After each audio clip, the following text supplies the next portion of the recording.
preparing for 2012. Part 10.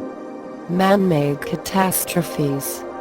During the last few centuries, the advancement of civilization and increase in population have led to the reckless consumption of resources available in our environment, particularly by the developed countries.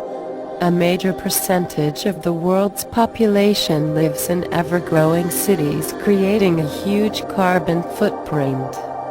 Burning fossil fuels for transportation and power generation and the use of aerosols and rapid urbanization have created enough greenhouse gases to cause global warming. Consumption of meat requires breeding livestock in large numbers, which produces as much greenhouse gases as burning fossil fuel. Added to this is the rapid deforestation being done by mining and development. The environmental scientists are unable to accurately calculate the extent of global warming and its damaging effects. Even if they are able to predict the effects, they are making this information public out of fear of causing panic. The politicians of all countries are unable to come to an agreement on ecological cooperation to save the earth and thereby, ourselves. While the developed world blames the third world countries for the environmental mess without admitting their own contribution, the developing countries say, it is now their turn to pollute the environment for the sake of their development. A simple analysis of the facts reported in the news can give us an idea of the extent of damage occurring.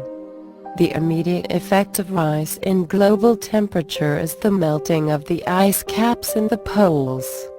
A few years ago, it was reported it would take about 100 years of steady increase in global temperature to cause all the ice caps in the poles to melt. This information has been revised several times because it is difficult to measure the rate at which the ice is melting, with new influencing factors being discovered by scientists. A recent report in BBC said that at the current rate of melting, the ice caps could disappear in the next 10 years. Another report said that it could happen in just 5 years. The polar ice caps are made of fresh water. About 80% of Earth's fresh water is in the poles. When a substantial amount of this ice melts, it can lead to a rise in sea levels, affecting those living near beaches. But a greater consequence of this is, the fresh water from the melting ice enters the oceans, reducing their salinity and temperature. This has its own effects. Just as there is movement in our atmosphere caused by differences in temperature, there are huge ocean currents that flow between continents. These ocean currents are regulated by the water temperature and salinity. The Gulf Stream is one of the largest ocean currents that keeps Europe warm. When ice caps melt and the water flows into the ocean, such ocean currents get disturbed or maybe even stop completely. If this happens, Europe and parts of America will freeze. The temperature of the Gulf Stream has already dropped by 10 degrees Celsius. During the recent oil well disaster in the Gulf of Mexico, millions of barrels of oil spilled into the ocean. This has stalled the loop current in this area. This has the potential to affect the Gulf Stream. Some environmental experts say that the recent weather disturbances in Europe and crop failures in Russia were caused by the stalling of Gulf of Mexico loop current. Our industrialization is polluting the oceans, rivers and lakes. Coral reefs in the oceans are disappearing, indicating disturbance in ocean life.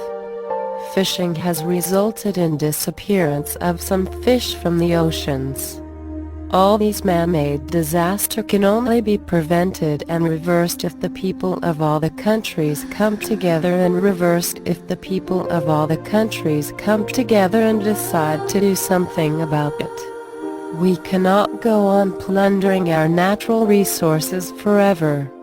But if the world leaders hold on to their selfish policies without any compromise, we will be causing so much damage to our world that it may take hundreds of years for the environment to correct itself.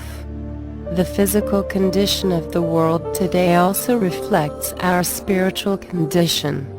If the people of the world become spiritual in large numbers, we can find solutions to these and other global problems.